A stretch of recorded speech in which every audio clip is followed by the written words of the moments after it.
अस्सलाम वालेकुम। ड्रामा ही तो है में करेंगे जी डिस्कशन, थोड़ी सी हम करेंगे। बस तेरा साथ हो, इसकी 13-14 ये 2 एपिसोड हैं जो हम डिस्कस करेंगे। हमने देखा कि इसमें जैसा कि था, कहानी यहाँ तक पहुँचती है अंस और अंसा कि जब उनकी वीडियो जो फेक है उसकी वजह से एक बदनामी उनके हिस्से में आ जाती है, और वो अंसा जो है वो भी दर बदर इधर उधर ख्वार हो रही है। भाई ने एतमाद नहीं किया। जब अपने रिश्ते एतमाद नहीं करते, तकलीफ़ में काम नहीं आते, तो इंसान दूसरों का दस्ते नगर हो जाता है। और अंश तो पहले ही दस्ते नगर था अपने ताया का, और अपने दादा की वजह से वो उस घर में रह रहा था। जब उसके लिए भी ईशान ने और उसकी बहन ने और ताई ने हालात ख़राब कर दिए, तो फुफ्फो की हमदर्दी और मोहब्बत के 2-4 छींटे जो उसे उस वक़्त मुयसर थे, और दादा की तवज्जो। तो जब वो दादा के साथ हॉस्पिटल उन्हें लेके जाते हैं, उनकी हालत बिगड़ती है ताया की बदसलूकी की वजह से, तो वहाँ पर उनके वो जो हैं उसके दादा, जब वो अंसा की भी सारी सिचुएशन उनके सामने आ जाती है, तो उस वक़्त वो जो एक फ़ैसला कर लेते हैं उनके निकाह का। तो अंसा उस वक़्त तो माँ राज़ी नहीं होती, लेकिन अंसा पे जब वो स्टेज आ जाती है कि उसे कहीं ठिकाना नहीं मिलता, तो उस वक़्त वो मस्जिद में जो पहुँचती है, राइटर ने यहाँ पर बहुत खूबसूरत सा एपिसोड नंबर 14 में बहुत खूबसूरत सा दिखाया मंजर। मस्जिद में पहुँचती है, ज़ाहिर मस्जिद अल्लाह का घर है, और वो वहाँ जो कहती है कि अल्लाह जी मुझे रोना पसंद अच्छा नहीं लगता, लेकिन आप मेरे रब हैं। तो ज़ाहिर इंसान का अपने बंदे अपने रब से तो कुछ भी नहीं छुपा होता। अल्लाह तो जानता है, वो तो शारक से ज़्यादा करीब है। तो उस वक़्त वो मौलवी साहब के इतराज़ के बावजूद के भी यहाँ नहीं बैठ सकती। फिर मौलवी साहब को एहसास होता है, वो वहाँ पर बैठी दुआ मांग रही होती है, और वो चूँकि और वहाँ पर वो आयत का भी उस वक़्त बच्चों को मौलवी साहब पढ़ा रहे हैं। बहुत बहुत खूबसूरत एक मजहबी टच सा नज़र आता है। होना चाहिए अपना, हमारा जो दीन है, जो मज़हब है, जो हमारी वैल्यूज़ हैं, जो हमारी ज़िंदगी में हमारे तरीक़ेकार होते हैं और होने चाहिए। तो राइटर ने बड़ी कमाल खूबी से यहाँ पर वो सारे मंजर दिखा दिए हैं कि जब अंश वहाँ पर पहुँचते हैं, देखें ना, दिल को दिल से राह होती है, ये भी दिखा दिया गया है। और चूँकि अंसा बाई नेचर बहुत एक अच्छी स्ट्रांग किस्म की लड़की है जो डरती भी नहीं, लेकिन ज़ाहिर है उस पर जो वार किया गया है, वो जब रशीद चचा के घर भी गई है, वहाँ जो मोहल्लेदारों ने बिहेव किया, और रशीद चचा, यहाँ हैरत भी है कि भाई आप तो समझदार हैं, सियाने मेच्योर हैं, तो आप क्यों लोगों से डर गए, और आपने इस तरह घबराहट का जो मुजाहरा किया। तो वो बेचारी वहाँ से बददिल न वो निकली, हॉस्टल गई, वहाँ पनाह ना मिली, फिर मस्जिद तक पहुँची तो मस्जिद में उसे पनाह मिल गई, और वहाँ जो उसके हालात भी देखें, उसकी ज़िंदगी की एक बेहतर सूरत वहाँ पर सामने आ गई। और वहाँ अंश पहुँचा, अंश ने फिर उसे प्रपोज़ कर दिया, निकाह की ख्वाहिश का। बड़ी अंश जो एक दब्बूसी शख्सियत का है, माँ बाप के बगैर पला है, ताई और ताया के वो रहम करम पे पला है, जो अपनी ख्वाहिशात का इजहार ही नहीं कर सकता, लेकिन वहाँ पर उसने की है, और बड़ी कमाल खूबी से की है।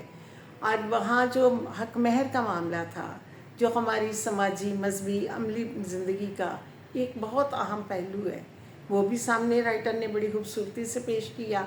और उसमें अंश ने, जो पहले उसे समझ नहीं आती कि क्या करूं, तो घर को उसने फिर उसके हक में उसके नाम कर दिया।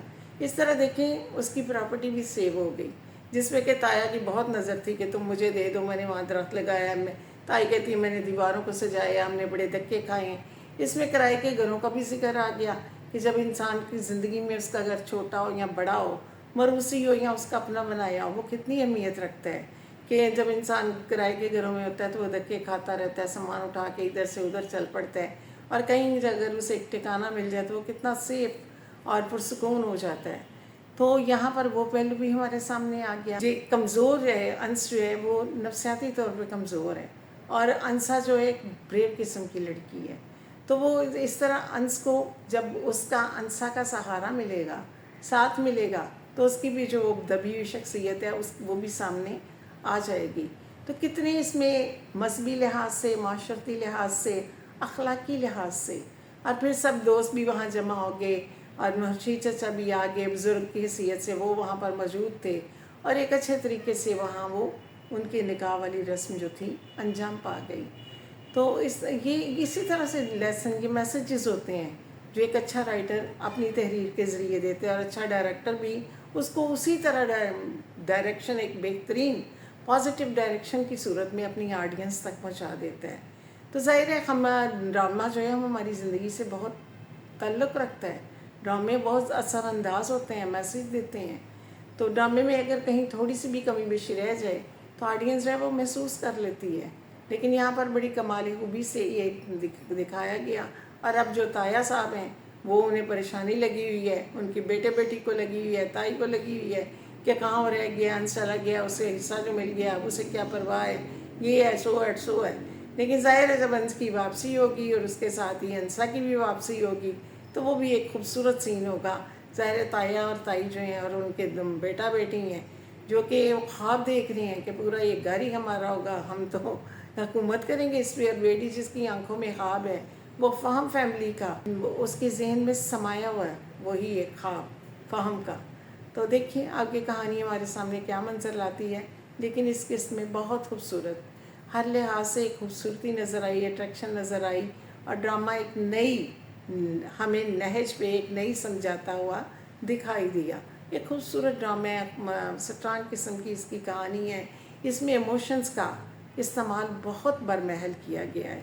जुमलों का डायलॉग्स में जज्बात का रिझाव साफ महसूस किया जा सकता है और वो जो नफसियाती कशमकश है अंश की शख्सियत में वो भी साफ दिखाई देती है। उसकी चाल डाल से लिबास को कि उसका पुप्पो के तामन से अब कुछ बदल गया है, लेकिन अभी चाल डाल वो देखना, लेकिन आहिस्ता आहिस्ता अंसा की संगत में उसमें एक पॉजिटिव चेंज आएगा, स्ट्रॉन्ग चेंज आएगा और हम